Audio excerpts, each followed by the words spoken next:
Our plank shoulder taps are a core and stability exercise. We're really focusing on balancing on that one side and not twisting the hips throughout this movement. So it's really an exercise you want to focus on.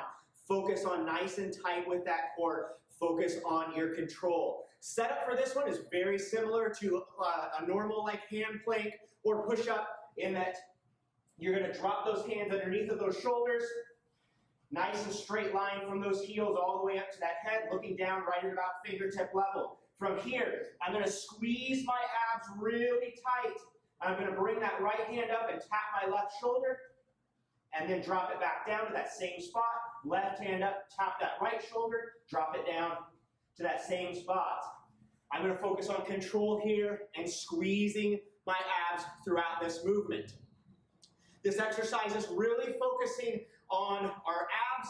It's also engaging those hip flexors, engaging those quads to stabilize, engaging that upper body and that chest, shoulders, and triceps. This exercise is going to work those shoulders and that chest a little bit more than a normal hand plank because we're having to stabilize one and then the other.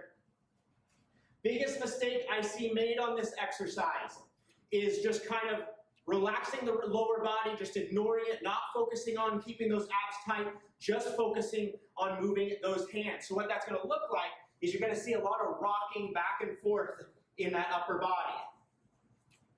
See how I'm just going back and forth, no problem. My hips are kind of rocking from side to side.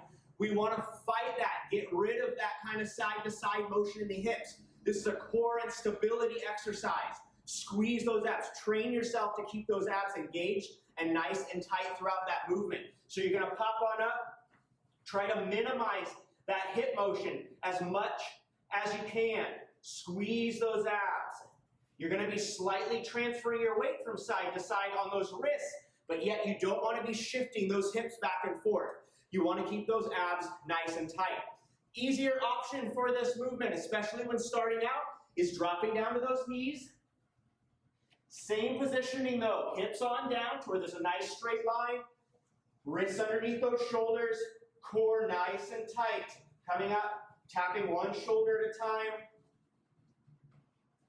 squeezing those abs and trying to eliminate that side-to-side hip movement.